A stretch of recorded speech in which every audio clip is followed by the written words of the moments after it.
बिस्मिल्लाहिर्रहमानिर्रहीम। अस्सलाम वालेकुम। मैं मुज़म्मिल अवान इस खबर के साथ हाजिर हूँ कि इस्लामाबाद हाई कोर्ट के 8 जजेस को पाउडर वाले धमकी आमेज़ ख़त मौसूल हुए। अदालती ज़राए ने इस बात की तस्दीक कर दी। Chief justice Islamabad high court justice Mian Aamir Farooq साहब ने खुद बताया कि उन्हें धमकी आमेज़ ख़त मौसूल हुआ है।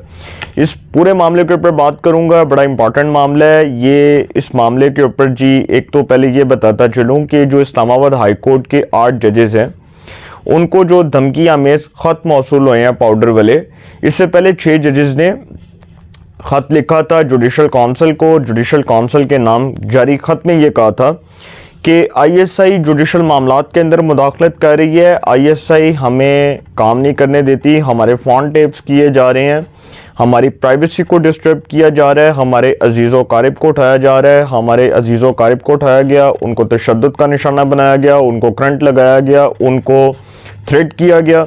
एक जज साहब ने कहा कि जी हमारे बेडरूम्स तक को कॉम्प्रोमाइज़ किया गया।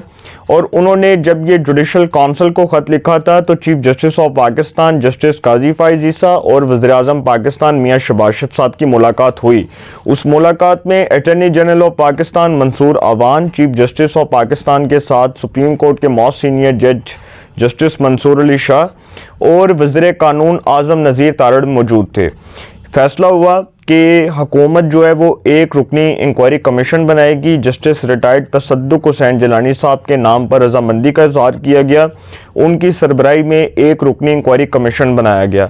इंक्वायरी कमीशन ने समाअत करने से माजरत कर ली। जस्टिस रिटायर्ड तसद्दुक हुसैन जिलानी के साहिबजादे उन 300 वकला में शुमार थे जो ये समझते थे कि इस मामले को अदलिया को खुद देखना चाहिए, अदलिया इस मामले पर खुद अज खुद नोटिस ले।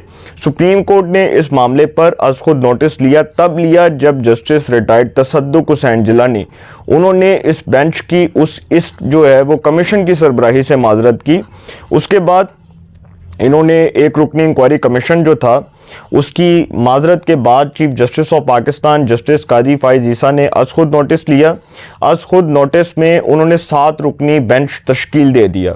Chief justice of Pakistan justice Qazi Faez Isa, justice Athar Minallah, justice Mansoor Ali Shah, justice Jamal Khan Mandokhail, justice Musarrat Ali, justice Naeem Akhtar Afghan और जस्टिस याहिया अफरीदी, 7 जजेस जो हैं जी इस केस की समाअत कर रहे हैं।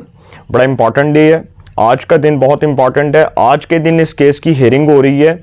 और एक चीज़ मैं आपको बता दूं जो बड़ी इंपॉर्टेंट है, ये जब सुप्रीम कोर्ट ने इस पर अज खुद नोटिस लिया उसके बाद ये मामला सामने आया कि 8 जजेस जो हैं उन्होंने कहा कि हमें पाउडर वाले धमकी आमेज़ ख़त मौसूल हुए हैं और वो जो ख़त है उसके ऊपर एक बड़ा खौफनाक किस्म का निशान है और वो जो निशान है वो देखकर हमें डर लग गया। 2 जजेस के बारे में तो ये बताया गया कि जो उन्होंने जब उनके अमले ने बताया कि जब वो ख़त को खोला गया तो वो यकदम जो है वो डर गए, खौफ व हिरास फैल गया और उन्होंने देखा आंखों में जो है वो जलन शुरू हो गई, हाथों को सैनिटाइज किया गया। अदालत ने जो है वो अमले को तलब किया, वहाँ पर एक्सपर्ट टीम को बुलाया गया, माहिरीन को तलब किया गया, पुलिस को तलब किया गया, काउंटर टेररिज्म डिपार्टमेंट को तलब किया गया, सबको वहाँ पर बुलाया गया। तो बड़ा खौफ व हिरास फैल गया अदालत में। और chief justice Islamabad high court Aamir Farooq साहब जो है उन्होंने क्या कहा, इसके ऊपर भी बात करूँगा। इस्लामाबाद हाई कोर्ट के 8 जजेस को पाउडर वाले धमकी आमेज़ ख़त मौसूल हुए जिस पर पुलिस ने माहिरीन को तलब किया। इस्लामाबाद हाई कोर्ट के जजेस के हवाले से एक नया वाक़या सामने आया। अदालती ज़राए के मुताबिक इन्हें पाउडर वाले ख़त भेजे गए। 2 जजेस के अमले ने खतूत खोले तो अंदर पाउडर था। ख़त खोलने के बाद आंखों में जलन शुरू हो गई। मुतासरा अहलकार ने फौरी तौर पर सैनिटाइज़र इस्तेमाल किया और मुँह हाथ धोया। खतूत मिलने पर इस्लामाबाद पुलिस की expert team Islamabad high court पहुंची जिसने खतूत के अंदर से मिलने वाले पाउडर की जांच पड़ताल शुरू की। अदालती ज़राए ने बताया कि ख़त के अंदर डराने धमकाने वाला निशान भी मौजूद है, वही जिसकी मैंने अभी आपके सामने बात की है। बताया कि ख़त के अंदर डराने धमकाने वाला निशान भी मौजूद है। किसी खातून ने बगैर अपना एड्रेस लिखे ख़त हाई कोर्ट जजेस को अरसाल किए। 8 मशकूक खतूत मौसूल हुए हैं। ये खतूत चीफ जस्टिस आमिर फ़ारूक समेत 8 जजेस को भेजे गए हैं। ख़त रेशम एलिया वकार हुसैन नामी खातून ने लिखा है, chief justice Islamabad high court justice Mian Aamir Farooq ने ख़त मिलने की तस्दीक कर दी और कहा कि हमें ख़त मौसूल हुए हैं। आज की समाअत में ताख़ीर की एक बड़ी वजह यही थी। बुनियादी तौर पर हाई कोर्ट जजेस को थ्रेट किया गया। ज़राए के मुताबिक इस्लामाबाद हाई कोर्ट ने IG इस्लामाबाद, पुलिस और DIG सिक्योरिटी को फौरी तौर पर तलब कर लिया। जजेस को मिलने वाले मशकूक खतूत काउंटर टेररिज्म डिपार्टमेंट के हवाले कर दिए गए।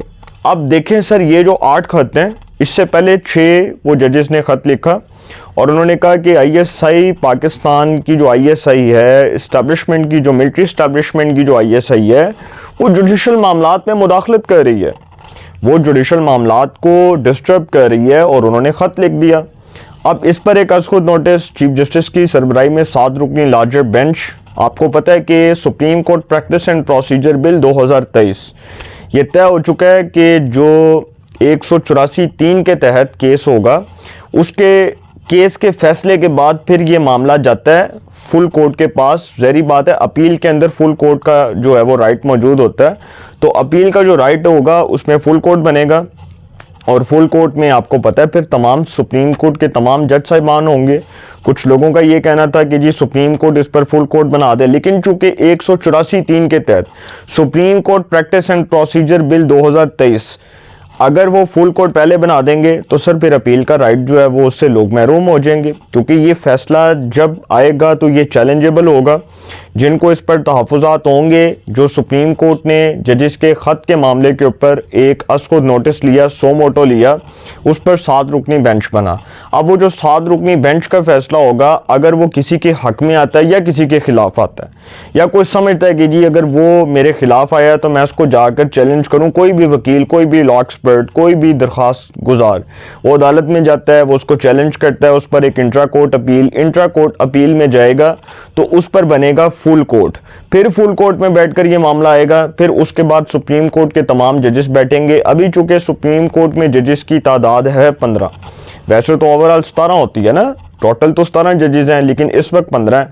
तो फिर जब ये मामला सामने आएगा तो फिर सब कुछ पता चल जाएगा। लेकिन सर एक चीज़ मैं बताता चलूँ, एट दी एंड में ये बात जो है इसको करके वाइंड अप करूँगा कि चीफ जस्टिस ने इस मामले पर खुद नोटिस लेकर एक तारीखी मिसाल कायम की है और ये मामला अदलिया के सामने ही आना था और बहुत अच्छा किया कि जो जस्टिस रिटायर्ड तसद्दुक़ हुसैन जिलानी है, उनके खुद जो है वो साहिबजादे उन 300 वकीलों में शुमार होते हैं जो ये समझते हैं कि ये मामला अदलिया के सामने आना चाहिए और आला अदलिया अपने बरादर निस्बती जजेस को इंसाफ फराहम करे, इंसाफ उनकी दहलीज तक जाए, इंसाफ जो है वो होता हुआ नज़र आएगा। और ये बहुत अच्छी बात है, ये मामलात इंक्वायरी कमीशन से हट कर अगर देखे जाएँ तो बहुत अच्छी बात है। सुप्रीम कोर्ट खुद इस मामले को देख रही है, इस मामले में दूध का दूध और पानी का पानी हो जाएगा। और हाँ, अगर ये साबित हो जाता है कि ये सारा कुछ जो है ये किसी तरह जजिस जो बात कर रहे हैं, ये इसके ऊपर ये साबित हो जाता है कि ये जो सारा कुछ हुआ बिल्कुल जजिस के इल्ज़ामात दुरुस्त हैं, जायज़ हैं, तो ठीक है, फिर कार्रवाई होगी। और अगर ये साबित हो जाता है कि ये जो 6 जजिस के इल्ज़ामात हैं, ये जो 8 जजिस के जो इल्ज़ामात हैं जो इनको खतूत मिल रहे हैं, अगर ये साबित हो जाता है सर ये गलत है, तो फिर सुप्रीम कोर्ट आगे और कार्रवाई करेगी। सुप्रीम कोर्ट की सवाबदीद है वो क्या करती है, चीफ जस्टिस की सवाबदीद है, जुडिशल काउंसिल जो है उसको लिखे गए ख़त के जो मंदरजात हैं वो भी मैंने आपको बताए। 2 भी लॉक्स मैंने इस पर किए, बड़े इंपॉर्टेंट थे। अब नेक्स्ट भी लॉक करूँगा, वो अब जो समाअत हुई है, जो जजेस के ख़त के मामले के ऊपर 7 रुकनी बेंच ने समाअत की है, वो इंटरेस्टिंग इन्फॉर्मेशन आपके सामने शेयर करूंगा और फैक्ट्स एंड फिगर्स आपके सामने रखूंगा। अपनी राय का कमेंट्स में ज़रूर इज़हार कीजिएगा। इंशाल्लाह एक नए सेगमेंट के साथ फिर मुलाकात होगी। अपना बहुत ख्याल रखिएगा। अल्लाह निगहबान।